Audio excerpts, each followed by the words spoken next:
చిన్న రోజుకి పెళ్లి ఎవరితో జరుగుతుందో చూస్తూ ఉండు. ఆ టైంకి ఏది మంచిదో అదే జరిపిస్తాడా భగవంతుడు. చూస్తాను. నేను అనుకున్నది ఎలా జరగదో చూస్తాను. నువ్వింకొక్క నిమిషం ఈ ఇంట్లో ఉండొద్దు. వెంటనే వెళ్ళిపో.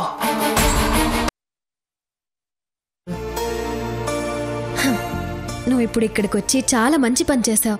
నాకెందుకో నిన్ను నాన్నని చూడాలని చాలా బలంగా అనిపిస్తోంది. ఇంతలో నువ్వే వచ్చావమ్మా. అయినా నీ కోపం ఇప్పుడు తగ్గిందా అమ్మా? నీ కోపంతో పెళ్లి చేయాల్సిన కూతురి పెళ్లికి కనీసం అతిథిగా కూడా రాలేదు. ఎలా రమ్మంటావు నందిని? వస్తే నలుగురు ఏమంటారు? ఏ ఒక్కగానొక్క కూతురువి, నీ పెళ్లి చేయాలని మాకు మాత్రం ఉండదా? చెయ్యలేకపోయినందుకు ఎంత బాధపడి ఉంటానో ఊహించలేవా? ఎంత కోపమున్నా నువ్వు నా కడుపును పుట్టిందానివి కదా. కాని పెళ్లి చెయ్యాలంటే పక్కనుండాల్సిన వాడు జైల్లో ఉన్నాడు. ఇంకా పీటల మీద ఎలా కూర్చుంటాను? పోనీ అతిథిగా వస్తే నలుగురు 4 మాటలు అడుగుతారు. పెళ్లి మీరు చేయట్లేదేంటి అని అడుగుతారు. మీరొక్కరే వచ్చారేంటి అంటారు. రకరకాల ప్రశ్నలతో వేధిస్తారు. అందుకే మనసుని రాయి చేసుకుని పెళ్లికి రాలేదు. ఏం చేస్తాను? నాకు దొరికిన మొగుడు అలాంటివాడు మరి. అయినా ఆయన ఎంత చేసినా నీకు మీ నాన్నే మంచోడు. ఏం జరిగినా నువ్వు ఆయన్ని ఒక్క మాట నువ్వు నన్నే అడుగుతావు. సర్లే అమ్మా, రా కూర్చో, రా.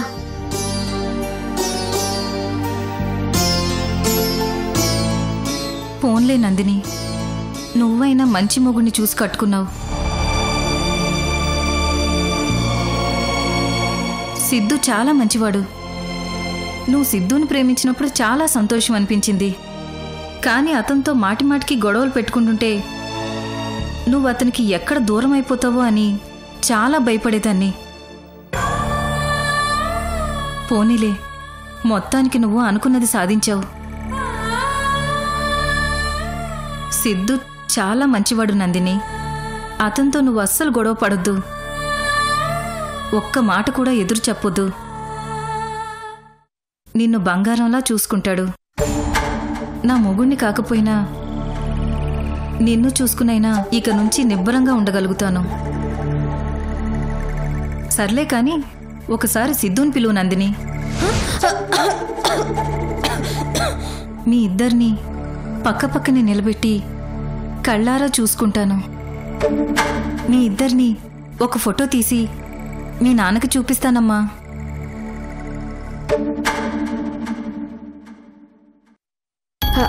అంటే అది అది తను హాస్పిటల్కి వెళ్ళాడు. 1 గంట వరకు రాడమ్మా. వచ్చే వరకు వెయిట్ చేస్తానమ్మా. అమ్మా, గంట అవుతుందమ్మా. అంతసేపు వెయిట్ చేస్తావా? మీ ఇద్దరి కార్యక్రమాలన్నీ అయిపోయే వరకు వెయిట్ చేసి ఆ తర్వాత వద్దామని ఎదురు చూస్తున్నాను. ఇప్పుడు గంటసేపు ఎదురు చూడలేనా? అంటే కరెక్ట్గా చెప్పలేనమ్మా. గంట అవ్వచ్చు, పూటవ్వచ్చు. పర్వాలేదు నందిని. గంటైతే కాఫీ తాగుతూ గడిపేస్తాం.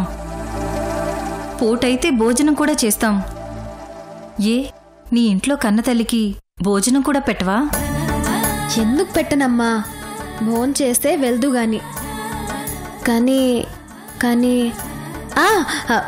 మర్చిపోయాను. తను ఈరోజు ఇంటికి రాడమ్మా. అదేంటి? ఇంటికి రాకుండా ఎక్కడికి వెళ్తాడు? అయినా ఇప్పుడే కదా గంట అన్నావు, పూటన్నావు. అంతలోనే రోజంతా రాడంటావేంటి? అంటే అది ఇందాక నేను పనిలో ఉండగా సిద్ధు ఫోన్ చేసి క్యాంప్కి వెళ్తున్నానని చెప్పాడు.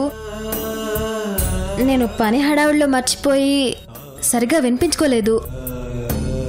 ఇప్పుడు నువ్వు అంటుంటే గుర్తొచ్చింది. ఇంకా ఎన్ని అబద్ధాలు ఆడతావు నందిని?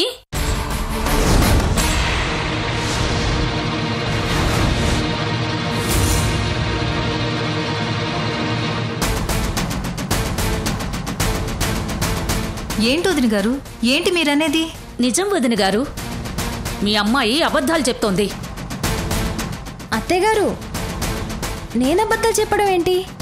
మీరు మీ జోకులును. కన్న కొడుకు జీవితమే నరకమయ్యాక ఇక నీ బెదిరింపులు మమ్మల్నేం చేస్తాయి?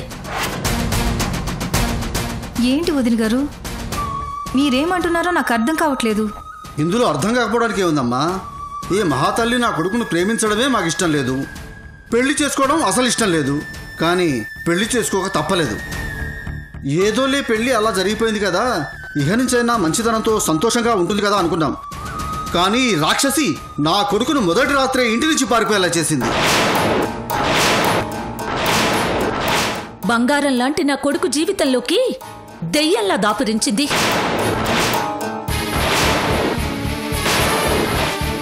సిద్ధు నిన్ను పెళ్లి చేసుకోవడానికి ఒప్పుకున్నాడు అంటే నువ్వు పద్ధతిగా మారిపోయి ఉంటావు అనుకున్నాను. సరదాగా సంతోషంగా ఉండే నీ కాపురాన్ని చూడాలని చాలా ఆశలు పెట్టుకుని వచ్చాను. కానీ నువ్వు నా ఆశలు, నా కోరికలు ఎప్పుడు తీర్చావని ఇప్పుడు తీర్చడానికి? భర్త అంటే భరించేవాడంటారు.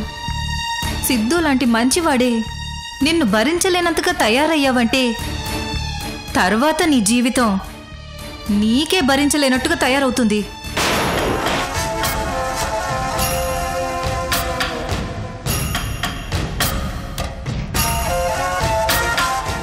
ఎవరికైనా నిప్పు అంటుకుని ఇల్లో ఒళ్ళో కాలితే గబగబా నీళ్లు చల్లి కాపాడతాం. కానీ కన్న కూతురికి ఇలా జీవితం తగలబడిపోతుంటే, అది తన చేతులతో తగలేసుకుంటుంటే చూస్తూ కూడా కాపాడుకోలేని దౌర్భాగ్య పరిస్థితుల్లో ఉన్నాం. చిచ్చి, ఇంత దారుణం ఏ తల్లిదండ్రులకి రాకూడదు. అమ్మా, ఇంకొక మాట కూడా ఇక్కడ మాట్లాడొద్దు. మాట్లాడితే కన్న తల్లివని కూడా చూడకుండా బయటికి గెంటేస్తాను. అసలు ఎవరు నిన్ను ఇక్కడికి రమ్మన్నారు? నేను రమ్మన్నానా? సరే, వచ్చావు.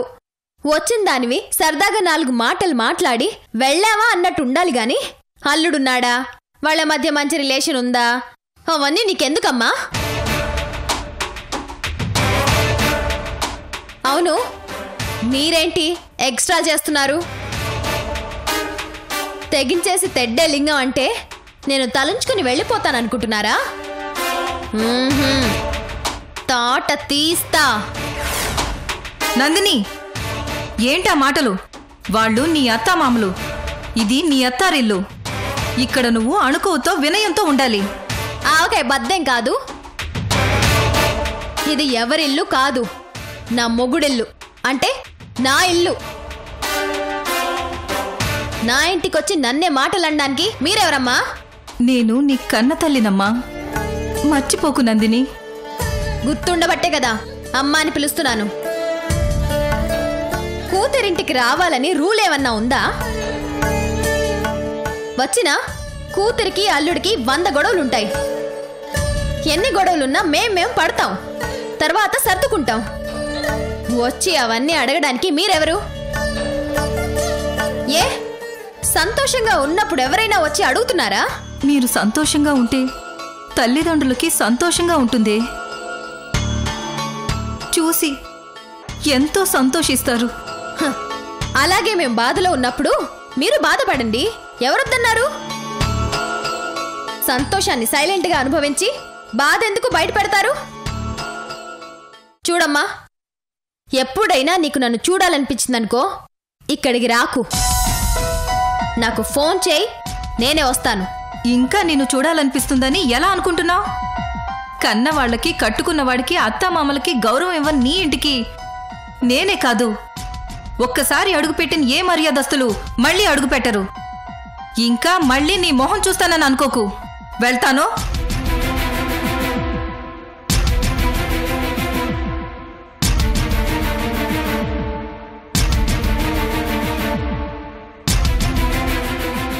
వదిన గారు, నన్ను క్షమించండి. ఇలాంటి కూతుర్ని కని మీ నెత్తిన పడేసినందుకు నన్ను క్షమించండి. ఇందులో మీరు చేసిందేముంది? అంతా మా తల రాత. నేను వెళ్తాను అన్నయ్య గారు. మేము నీకు తోడుగా వస్తాం పదమ్మా. మీరెక్కడికి అన్నయ్య గారు? నా కొడుకు లేని ఇంట్లో మేము ఉండలేమమ్మా. వాడు వచ్చే వరకు ఎటైనా అలా తిరిగి వస్తాం. పదా. ఏయ్, మీరెక్కడికి వెళ్తారు? మీరు వెళ్తే ఇంట్లో పనులు ఎవరు చేసి పెడతారు?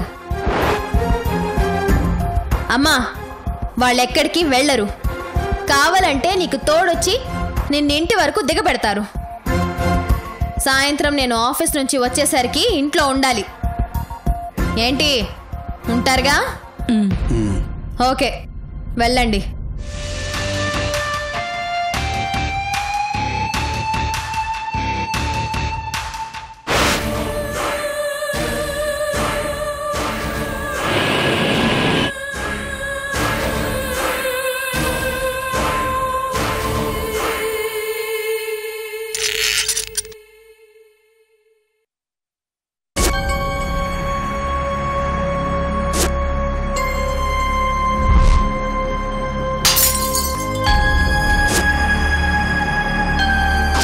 ఈ కుటుంబంలో అందరికీ పేరు పేరున క్షమాపణ అడగాలి. ఇవన్నీ నువ్వు ఒప్పుకుంటే నీ వెంట నేను వస్తాను.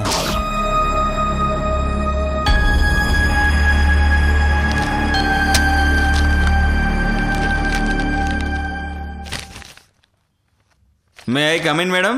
Yes, come in. మేడం, ఓ ఇలా ఇవ్వు.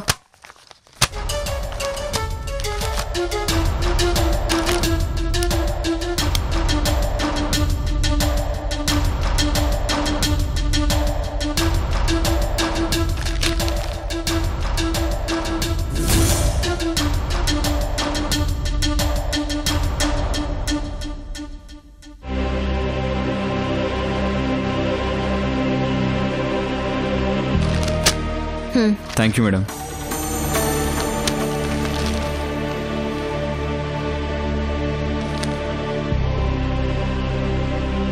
మేడం, ఏంటి విక్రమ్?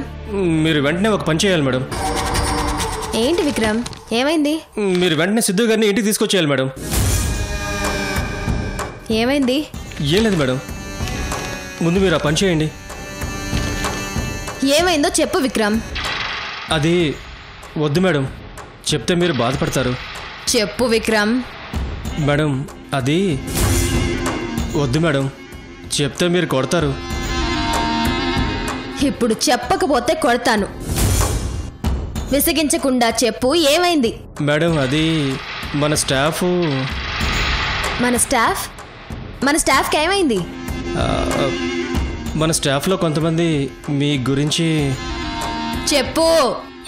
అదే మీ గురించి మేడంకి పెళ్ళయింది కానీ మొగుడు దగ్గరుండట్లేదు, మనం ఎవరమైనా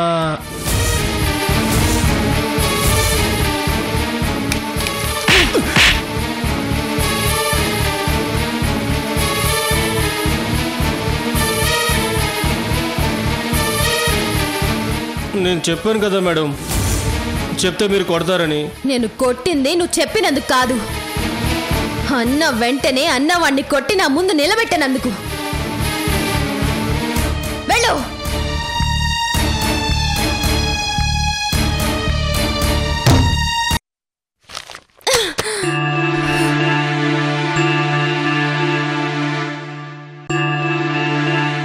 డార్లింగ్,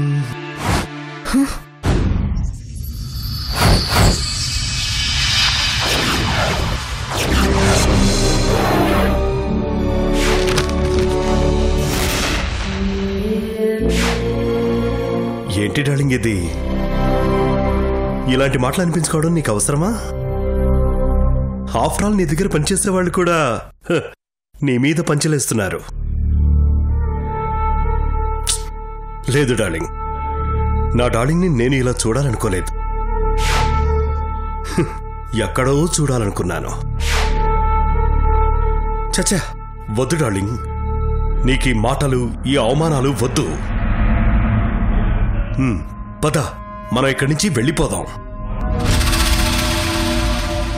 అఖిల్, వెంటనే ఇక్కడి నుంచి వెళ్ళిపో. వెళ్ళిపోదామని నేను చెప్తున్నాను డార్లింగ్. నీకు పెళ్ళైనా ఏం పర్వాలేదు డార్లింగ్, ఎందుకంటే నాకు అయ్యాయిగా పెళ్ళిళ్ళు.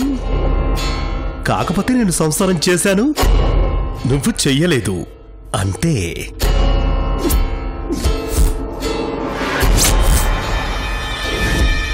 అఖిల్, వెళ్ళిపో. నిన్నంతమందితో మాటలనిపిస్తూ నిన్నెక్కడే వదిలేసి వెళ్ళలేను డార్లింగ్. పద వెళ్ళిపోతాం. Get out. నువ్విప్పుడు చెప్తే వినేముళ్ళు లేవు డార్లింగ్. పద మంచి ప్లేస్కి వెళ్ళి ఫ్రెష్ వైన్ తాగుతూ అన్ని విషయాలు డిస్కస్ చేసుకుందాం. రా డార్లింగ్.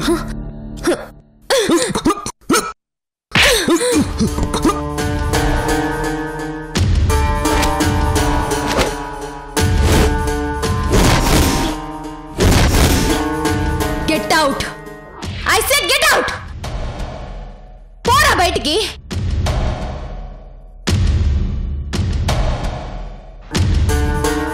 వెళతాను డార్లింగ్. ఈ దెబ్బ నీ జీవితం మీద కొట్టకపోతే అఖిల్ చోప్రానే కాదు,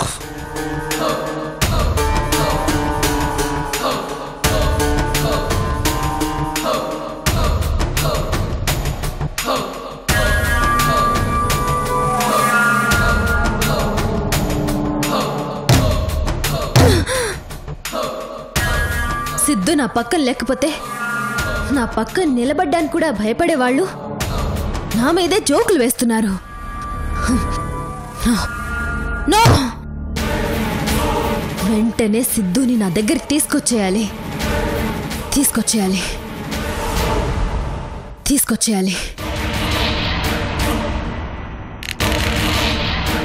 మేడం, నేను మిమ్మల్ని మొదటి చూపులను ప్రేమించాను మేడం.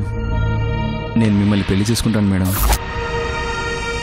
మేడం, మిమ్మల్ని పెళ్లి చేసుకుంటామని మన స్టాఫ్ అంతా ఒకరికి తెలియకుండా ఒకరు నాతో చెప్తున్నారు మేడం. సిద్ధుని తెచ్చేసుకోండి మేడం. డార్లింగ్ నిన్ను పువ్వుల్లో పెట్టుకుని చూసుకుంటాను. కాదు కాదు కాదు, కళ్ళల్లో పెట్టుకుని చూసుకుంటాను. లేచిపోతాను డార్లింగ్.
ఏయ్, ఏ నువ్వు మధ్యలో వచ్చి ఛానల్ మారుస్తావు?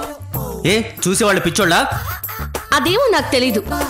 నేను పిచ్చి ఛానల్స్ చూడను. నువ్వే ఛానల్ చూస్తే నాకెందుకు? నేనేం నీకోసం టీవీ పెట్టలేదు. కానీ నేను మాత్రం నీకోసమే ఛానల్ మార్చాను. నా కోసమా? ఎందుకు? ఎందుకంటే నువ్వు పిచ్చి ఛానల్స్, ఉపయోగం లేని ఛానల్స్ చూడడం నాకు ఇష్టం లేదు కాబట్టి. నీకిష్టం లేదా? నీకిష్టం లేకపోతే నేను చూడకూడదా? అసలు నీకు నచ్చిన ఛానల్స్ నేనెందుకు చూడాలి? నేను ఇష్టపడినవాడు నాకు నచ్చిన ఛానల్ చూడాలనుకోవడం తప్పులేదు కదా. నువ్వు ఇష్టపడ్డవాడా? అంటే నేను? ఎస్, నువ్వే. నేను నిన్ను ఇష్టపడ్డాను. I love you. హలో, నువ్వు ఇష్టపడితే సరిపోయిందా? నేను నిన్ను ఇష్టపడక్కర్లేదా? నేను చిన్న రోజుని ప్రేమిస్తున్నానని నీకు తెలీదా? తెలుసు. తెలుసా? మరి ఇదేంటి? నువ్వు చిన్న రోజుని ఇష్టపడ్డం, ప్రేమించడం నీ ఇష్టం. నేను నిన్ను ప్రేమించడం నా ఇష్టం. అదేంటి? నేను నిన్ను ఇష్టపడకుండా నువ్వు నన్నెలా ఇష్టపడతావు? నీ మీద ఒకరికి కోపం ఉందనుకో, నువ్వు వెళ్ళి వాళ్ళని అడుగుతావా నీకు నా మీద కోపం ఎందుకని? అడుగవు కదా. మరి నీ మీద ఒకరు ఇష్టం పెంచుకొని ప్రేమిస్తుంటే మాత్రం ఎందుకు ప్రేమిస్తున్నావని అడుగుతావేంటి? అశ్విని, నీకేమైనా పిచ్చి పట్టిందా? పిచ్చి పిచ్చిగా సంబంధం లేకుండా మాట్లాడతావేంటి? నేను నిన్ను ప్రేమించట్లేదు, నువ్వు నన్ను ప్రేమించక్కర్లేదు. చూడులోకి, నేను నిన్ను ప్రేమించమని అడిగానా? లేదే. మరి నువ్వెందుకు అనవసరంగా ఆలోచిస్తున్నావు? నువ్వు చిన్న రోజుని ప్రేమిస్తున్నావు కదా, ప్రేమించుకో. అశ్విని, ఏమైంది? లోకి ఏదో అంటున్నాడేంటి? తనకి నా ప్రేమ విషయం చెప్పాను.